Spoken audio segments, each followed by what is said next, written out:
Hello, guys, and welcome to the Season 4 NRSL Outback Series regular season finale here at Thorton for the running of the Checkers versus Careers 300. Yes, this is the final regular season race before we get to our LCQ for the chase, and our chase field is set, but we got to figure out what our 12 drivers of the chase is going to look like. And before we're going to mention that, I'm gonna talk to you guys about our two co-commentators for this race. Please welcome Silver Machine 9000, Anthony McCurry, and McKinley Man 93, Michael Norman. The official commentators of the Oreo Truck Series for the NNSDRA. It is a very pleasure to be here at Thornton, isn't it, Anthony? Likewise, yes, it is. Now, I gotta tell you, gentlemen, you both have been a part of this track before, not only in this series in the NRSL, but also NSDRA and a few others. What do you think is the strategy for this race? Not only being a regular season finale to get ready for the chase, but also as a regular track itself. It's hard to tell because Anthony lost a teammate here once to this track. So, Anthony, right. What are your thoughts? I'll tell you what, though, having to deal with Zombie Ralph is really interesting because he likes to gnaw on your head randomly, so it's kind of annoying. But other than that, I mean, this track is really long. You can't really fully understand the mechanics of this racetrack other than put your foot in the throttle and hope for the best. And don't fall off the turn of death because you'll end up with a zombie for a teammate. So let's get you to our starting lineup. Alan Cavagnaro is on the pole. Second is Matt Daly. I'm going to go to the rear chase cam because it's a lot better. There we go. Third is Joseph Nesto. Fourth is Austin Talley. Fifth is Benjamin Miles. Sixth is DJ Curtis. Seventh is Keith Batson. Eighth is Chris Levier. Ninth is Preston Florida. Clean the top 10 is Devin Becker. There's the rest of your starting lineup, as you can see here on the screen. Now, I gotta say to you guys, it's a lot at stake for being a regular season finale, and I'll mention points, but 30 drivers are still eligible. We'll only know one person that's going to make the chase of the top 10 points, and that's the points leader, Momo Kari. So, it's going to be very, very interesting. And on the final row, we have Zachary Chambers and Chris Washer. So, gentlemen, who's your pick for today's race? Everybody. No, just kidding. My pick for this race is Jesus. The pace car.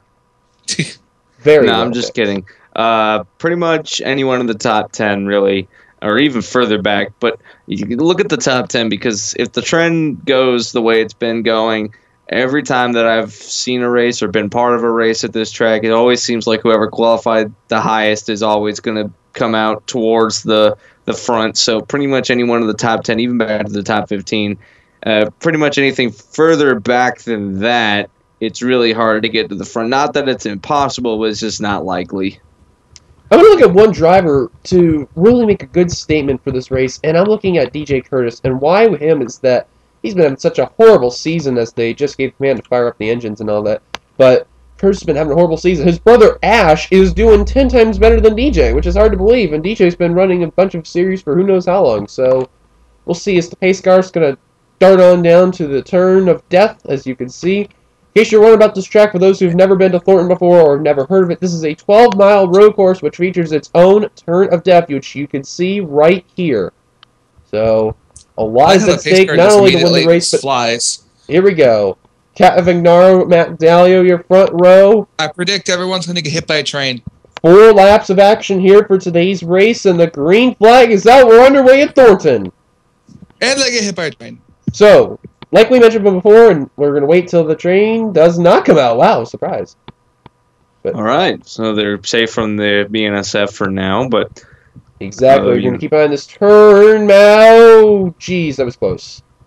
Yeah, there's not a whole lot of room to operate this track, so that's one of the other things I forgot to mention, that you can't really take too much of the road because there's other cars that are probably going to be there and kind of need space too, and especially because there's sections like this that has guardrails on either side, and it's just really awkward at times being together in this track. So the rest of the points coming into this race here, Momo Kari, like we mentioned, is clinched. Austin Mongold, second in points, is 40 points back. Powers, third in points, 46 back. Hudson, fourth in points, 50 points back. Ash Curtis, fifth in points, 52 back. Weiner, 62 back in sixth. Collard, 67 back in seventh. Lamas, eighth, our recent winner at Dubai, race 18, 70 back. Jordan Colt, ninth in points, 79 back. And Joseph Onesto, 10th place in points, 85 back. And here's the thing about Onesto. Ernesto has not even won a race yet this season, but has won the All-Star race, and he's trying to get Dodge their first and only chase spot. And it's been rumored that Top Notch Designs will not return next season, so Ernesto's trying to go out with a bang. So, if you're Joseph Ernesto, and this is technically his home track too, what do you have in store for this race? Just be dominant. Try to win the race as much as you can. And Akari, the points leader, off the track. I'm sorry I'm cutting you off there, Anthony, but Akari's off the track. Man, Just driving through way houses. off the track. I think where that is was where that big turn was, and Akari got turned or something. Yeah, that's not just off the track. That is way off the track. That's all the way in the next state. That's like trail. Right now, it's trailblazing right now. It's not even NASCAR anymore. It's trailblazing. Well, here's the thing, too, is that last season when we debuted this track in this exact series in the Outback, Sean Galligan was trying to get a chase spot, was 10th in points. Final lap, falls off the turn of death, lost the chase spot. Now the race is here. He's technically not even eligible to make the chase, but could get a win to get himself, a lucky shot to get in the chase, though. But then again, he really needs to rely on the LCQ for a victory. But what do you do if you're Galligan, though, knowing that there's a lot of pressure for any mistakes possible? You try and not screw up. That's basically what it comes down to. And it's not a very technical term, but it is the best term to describe what's going on here. And you just gotta keep going and don't screw up, and hopefully get a good result out of it. But that's really what it comes down to. Challenge for the lead again. El Cavagno still trying to hold on to the lead. Ernesto is going to get that second position. Here's from 11 on backcourt, still eligible to make this championship chase hunt for the top 10 in points or the 2 wildcards. Levi McIntyre, 11 points, 91 back. Jackson, 92 points back. Seth Cole, 13th in points, 94 back. Chris Louviers, 14th in points. He currently holds the second wildcard spot with the win that he's got, and he's close to the top 10, so keep an eye on Louvier.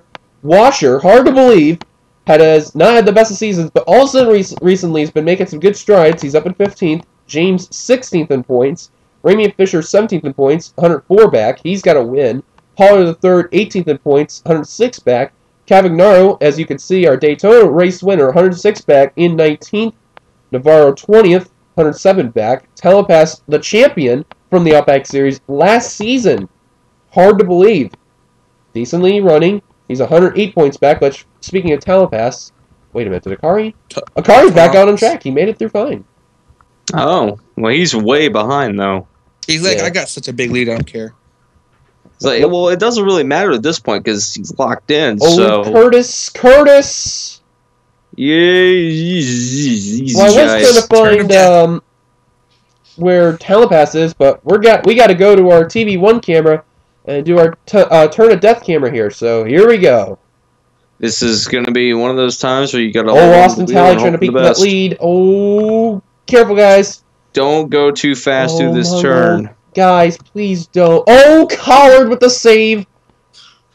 And we survived lap 1. Wow, and I'm surprised, too, because they were all bunched up together. It looked like sure that one of them was going to hit. Seth has learned from his mistake. Oh, definitely. Little test race we did, and we knew Seth made a bad mistake there. Fell off, but... Hey, very interesting. Now, where's Telepass? I thought I saw him earlier, but...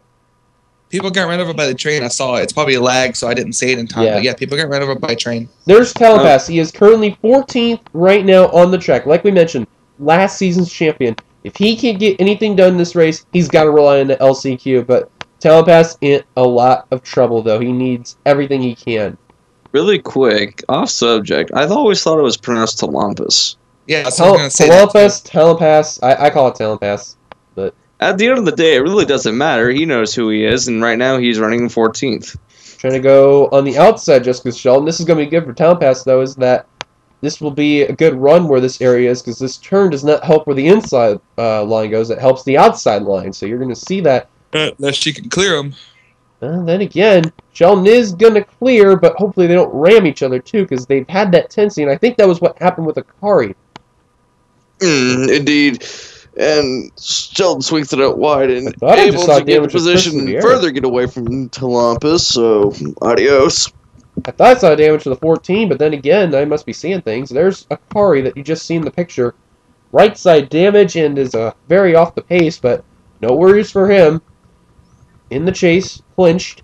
But, everybody else, though, they have got to be a little bit worried. That's just the goal. But Austin Talley is the leader right now. Continue on, as mentioned after the time pass, where he is in the points.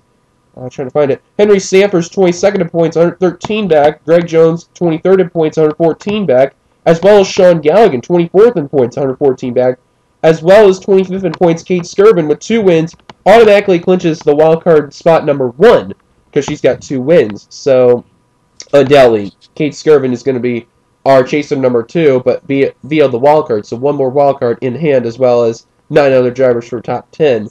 Brody Talley, 26 in points, 115 back. Steve Pollard, 27 points, 116 back. Benjamin Wells, 28th in points, 117 back. As you've noticed, he's been running up in the front of this race, so that's been good for Miles, which I just seen him. Where is he at? There he is. Jessica Sheldon, 29th in points, 121 back. And Kyle Matthews, 30th in points, the last car that's eligible, 124 points back. He needs to win the race. And needs to hope that a lot can happen to Onesto and a lot of drivers on back. And Onesto, as you can see, is running up the front. And where's the 85? Right there, currently in the last score in the 17th position. So there's your 30 drivers. Wow. And that means that every one of them can get in. That means every one of them wants to get in. Speaking of which, Flord to the inside for the lead. Michael Norman mentioned his pick right there, Preston Flord. Go for that. I thought he said he wanted Jesus to win. Well, he did, but he also wants the 3, so gotcha. Austin Talley, though, trying to get that lead. He's trying to peak. Still can't get in there, and we're going to constantly keep looking throughout the field, undoubtedly, because it's the last race before the chase. But not only that, but also knowing the nature of this track, because anything can happen from the front to the middle or the back of the field. So a lot at stake. And still, we're all good to go. Henry Sanford's got damaged. Mason Powers. Indeed. It is a very long racetrack, and it wears on you really quick, too, because once the first lap is over, you felt like you've gone quite a long distance, and you have gone quite a long distance, and then, people go into this race that haven't raced here before, say it's only a 4-lap race. How bad can it be? Well, yeah, once you start racing, you figure out how bad it is, because the first lap goes by pretty easy. What's the length of this track? I believe it's like 14.12 miles. I thought it was longer, but 12 miles on the dot. 12 miles of racetrack, and normally these guys race on ovals of varying lengths, but the longest oval they race on is 2.75. And I hate to cut you off, Anthony, but here's round 2, the turn to death. Here we go. 25 laps. Oh, Miles got close. Yeesh. Naylor got close, rather. Would be 300 miles. And, Powers did a slide, but no turn to death. Vigilantes, no victims this time. 25 laps would be 300 miles at this racetrack. Yeah, these guys are covering 40. These guys are covering 48 miles in this race, which is the typical length of a NR 2003 offline series race. So those. Sean Galligan with damage. Oh no! I see a car up ahead. Who is that? That's Levi McIntyre. Those are the only 2 cars that had damage, and Sean Galligan. Oh, man. And he was getting recent success, and he's the first car out. Galligan already eliminated. Man, bad luck, Galligan and Outback this season. I've also got to say one other thing is that this is the only track in 2003 that I know of that the pit lane is not separated from the actual racetrack. No, exactly. And it's 100 miles an hour. Exactly, too. Kevin Rose leader, and I mentioned about McIntyre, who was in that standings hunt. I believe, if it was correct, I believe he was 11 points, and yeah, he was 91 back. Oh man, that is not what he needed at all. Not at all. It was still surprising that he was able to make it. He was still eligible for it, but not anymore. That luck here is just going down. As I'm sorry for my dog barking, and the frame rate's going down, which I have no idea why, but. It was always fun when frame rates go down. There is McIntyre currently in the 40th position. That is not good for the Ford EcoBoost Mustang. It looks like his chances are over. So now, what is in stake for the next driver that's outside the top 10 that can get a run? It'd be the 4 of Charles Jackson. Hard to believe, but Jackson's had a not bad season. There goes the frame rate. 30th place right now he is. And it's not helping him at all. Better. What about Seth Cole in the 62? What about him? And We saw him toward midfield not long ago. There he is in 17th. So, what in the world could possibly happen? I have no idea. We still got 2 more laps to go, so I don't know what to say, though. It's just going to get very interesting once the final lap comes on by. Ford's now trying to go for second. Now trying to go for the lead on Cavagnaro. Oh, man. Cavagnaro, Daytona winner, has just had a roller coaster season since his win. He was doing good. He won the race. He had a few races where he did well. Then all of a sudden, that 44 fell apart. Was involved in wrecks. And then all of a sudden, now 44s came back up top, but needs a good miracle to happen. That miracle could be a win or a good run in the race to get himself into the top 10 in points. And also for drivers' top 10 points to possibly fall out. Card, though. So, looking through, though, it's just been a rather interesting race. And Devin Becker in the 20, who's actually not even in the top 30 in points, who's been having such a horrible season as well as Galligan, actually worse than Galligan. He actually could get a win. These camera guys need to get fired. That was a horrible camera. He can't exactly blame them. I mean, they can't. It's not like they can fly. Exactly.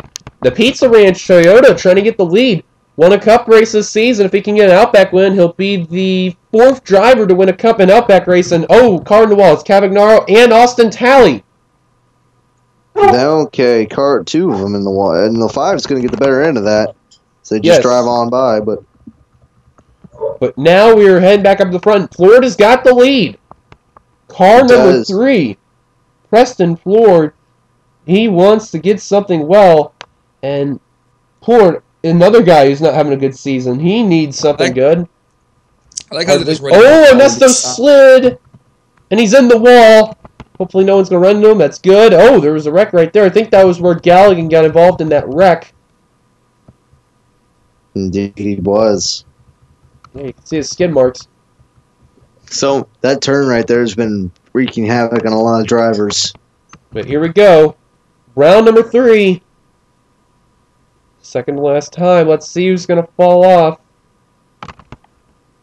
And we've had a few close ones already, and hopefully we don't add another fuel to the fire. At least good news for Galligan, he won't have to deal with the turn of death, and no problems this time.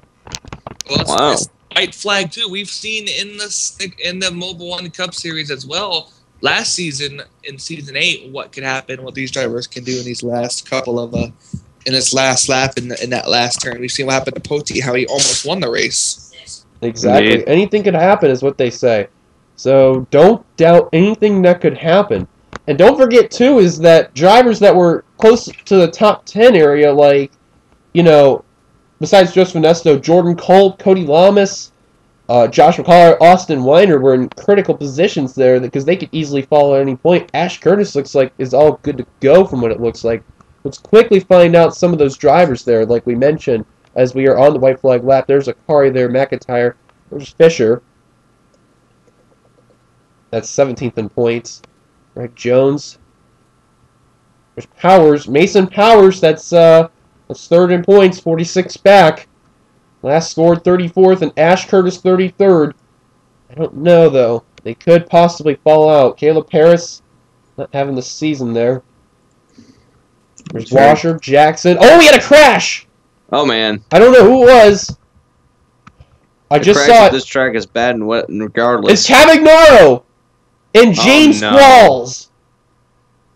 Well, now those two guys are Cavagnaro, like we mentioned, 19th in the points with the win. That looks like it's over for him. And James Qualls, I thought I saw him on here. Where was he at? Oh, no, he wasn't. I thought he was. Trouble outbreaking again. There's Culp. He was 9th in the points. He was 79 back. There's Skirvin, a wildcard runner right now, wildcard number 1. It wouldn't matter for her where she finished because she's already clinched. There's Collard and Brody Talley. There's Lamas, Naylor. There's Kyle Matthews there in the 85. And it's safe to say he's not going to get in. Neither Shelton. And neither, it looks like, for Steve Pollard or Brody Talley. Look at the battle. Oh, look at Becker and Ford! Like. And Dalio forcing 3 wide! Whoa! Where did that come from? That was a close call between Ford and Becker. That would be the first time I've ever seen a wreck right there in that spot. But again, anything could happen. That was some close racing. But looking through. Told you how these guys are when it comes to this last lap. This is it, guys. This last lap, though, everybody's putting on the line. See Pollard, Seth Cole, they're trying to get up there. There's Shelton, Talon Pass, man, I'll tell you something. If he's got to hope these guys wreck, if he can get a win, oh boy. That would stir up. If he could get a win here, then that would definitely boost his morale. He's also got to hope Chris Louvier doesn't finish well. Where is the 14? Last scored in the 12th position. There he is right there. He's right there. It looks like Louvier, as long as he doesn't fall off the turn of death, it looks like he'll be all good to go. Plourd's going to get the lead. Here comes Dalio. Here comes Curtis. Here comes Shelton.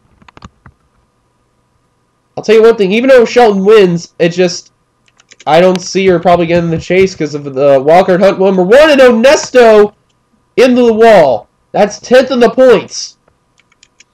That's what some drivers needed, especially if you're named Charles Jackson.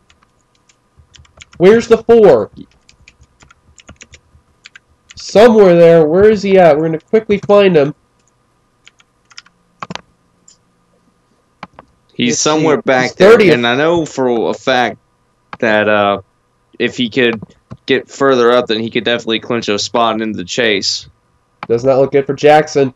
But here we go. We're going to enter our TV1 camera. This is the final time we're entering our turn to death. Can Becker get a move? No, he can't. He's got to hope. He's got to put that 3 on the outside line. But here we go. Last time by the turn of death. If he could push Plourd off the side, then he'd get the win. But that's a dirty way to win the race. And here we go. And Plourd, all by himself, no problems. Coming to the start-finish line. Preston Plourd's going to win here at Thornton. And no casualties for the turn of death for this race. Wow. As it is official, Plourd has won. Fisher's back in the pack too, but congratulations to Preston Plourd in the 3, finally getting his victory. It's been a season and 4 races since his last victory. Woo! Woohoo! The Wesco Chevrolet, the old Michael Norman machine, LOL, has won the race. Yep, I guess I'm just bad luck. Probably. Now, we got to find out some key players from this race. We got to find 10th in points where he finished. That would be Onesto. There he is. He last scored in the 14th position. Oh, boy. Let's find Jordan Culp in the 31. Where did he finish? Anthony. 25th. And those two were separated by 6 points. Wow. What time is our flight to Iowa? I don't know. Mom is 21st. Like 2 hours. He was a little bit ahead of Culp by 9 points. Lamas, I should say, he should be okay. Ash Curtis in the 84. Find where he was. I'm looking at the drivers in top 10 in points real quickly. He finished 30th. I don't know. Austin Mongold. Second in points and the 13th. He's good to go. That's 3 drivers we know that are going to be in the chase. Mason Powers. 32nd. So I'm sorry for my dog barking. It looks like he shouldn't have a problem. He should be good to go. Nathan Hudson in the 2. He ended up 23rd. It looks like he'll be good to go. McIntyre, we knew he had problems. Charles Jackson, he finished in the back. What about Seth? 9th. So wow. I think Seth's going to get in, but here's your results before I forget, so that way we don't run out of room. But Plourd's your winner. Becker, DJ Curtis, the highest running rookie. Shelton, Talapass, Pollard, Dalio, Batson, Cole, Louvier as your top 10. And then Weiner, James, Mongol, Onesto, Austin Talley, Matthews, Naughton, Naylor, Collard, Rogers, Lamas, Miles, Hudson, Skirvin, Culp, Jackson, Pollard 3rd, Washer, Harris, Ash Curtis, Brody Talley, Powers, Navarro, Jones, Chambers, Henry Samper, Fisher, Qualls, McIntyre, Cavagnaro, Akari, and Sean Galligan all out of the race. Well, I want to thank you guys for watching this race. Be sure to give a like, comment your thoughts on this race, subscribe, be a part of the NRSL. I want to thank both Anthony McCurry and Michael Norman for being part of this awesome race. Be sure to sub to their channels, especially also being a part of the series that they're going to do, the NRSL Sports channel, so I hope you guys enjoyed them as much as I did. Yay, it was fun being here with you, Dylan, by the way. Hey, thank you so much. So, one last time, congratulations to Preston and Florida, much needed victory. We don't know yet who is going to be clinching the points yet. We'll be back later on, but right now, I do want to say thank you to these guys and leave them with the final words of wisdom. Don't fall off the turn of death. Thornton is Jesus. Okay. Thank you guys. See you guys later.